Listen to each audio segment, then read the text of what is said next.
என்னடா எடுத்தோனே கடாயில எண்ணெய் ஊத்துறேன்னு பார்க்காதீங்க. இதுக்கு முன்னாடியே நான் வந்து கார்லிக்க நல்லா நறுக்கி கிரேட் பண்ணி வச்சுட்டேன். ஸோ, நம்ம இப்ப அந்த கிரேட்டட் கார்லிக்க தான் எடுத்து வாணலில போட்டுட்ருக்கோம்.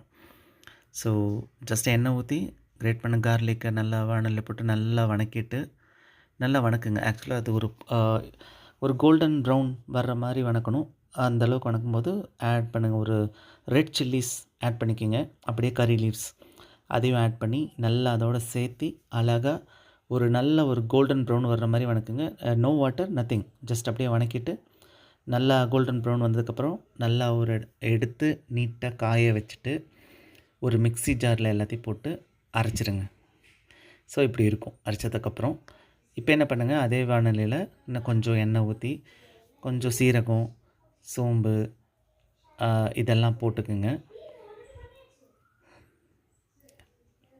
இதெல்லாம் வந்து நம்ம ஆட் பண்ணதுக்கப்புறம் ஜஸ்ட் அடுப்பு கண்டிப்பாக பற்ற வைக்கணும் அதுக்கு. அப்புறம் என்ன பண்ணணுன்னா, வச்சுருக்க சிக்கன்ஸ் எல்லாம் எடுத்து அதில் வந்து ஆட் பண்ணிக்கங்க. இப்போ நம்ம சிக்கனை ஆட் பண்ணுறோம் வித்தவுட் எனி வாட்டர். தண்ணி ஆட் பண்ணாதீங்க. ஜஸ்ட் சிக்கனை மட்டும் ஆட் பண்ணிக்கங்க. ஆட் பண்ணிட்டு நல்லா ஒரு தடவை வணக்கிடுங்க. அதுலேயே வந்து கொஞ்சம் தண்ணி இருக்கும். ஸோ அந்த ஈரப்பதமெல்லாம் வந்து அப்படியே இதாகும். கொஞ்சம் மஞ்சத்தூள், ஏன்னா நம்ம நான்வெஜ் செய்யும்போது எப்பயுமே மஞ்சத்தூள், உப்பு இதெல்லாம் ஆட் பண்ணிக்கணும்.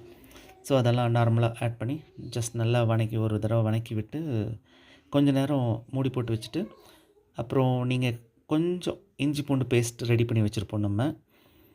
அந்த டைமில் ரெடி பண்ணிக்கிங்க. கொஞ்சம் அது ஹீட் ஆகுற வரைக்கும்.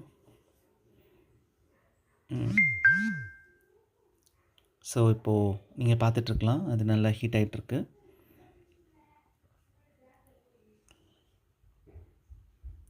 ஸோ நல்லா கொதிக்குது.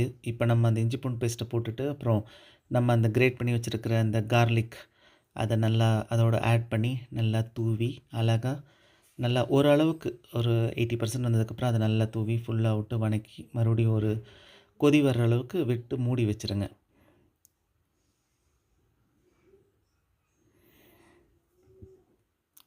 எல்லாத்தோட நல்லா மிக்ஸ் பண்ணிக்கோங்க. இஞ்சி பூண்டு பேஸ்ட்டையும் போட்டுக்கிறோம் நம்ம.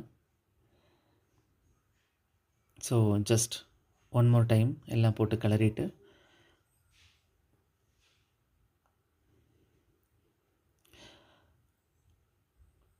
நல்லா கிளறிக்கிங்க. இப்போ நல்லா மூடி வச்சுருங்க.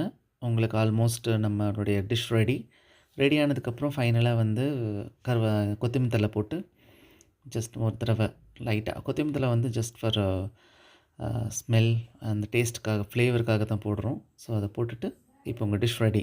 வித்தவுட் ஆனியன், டொமேட்டோ, எனிதிங் நம்மளுடைய சிக்கன் ரெடி. இது ஜஸ்ட் ட்ரை பண்ணி பாருங்கள். டேஸ்ட்டாக தான் இருக்கும். Like and subscribe.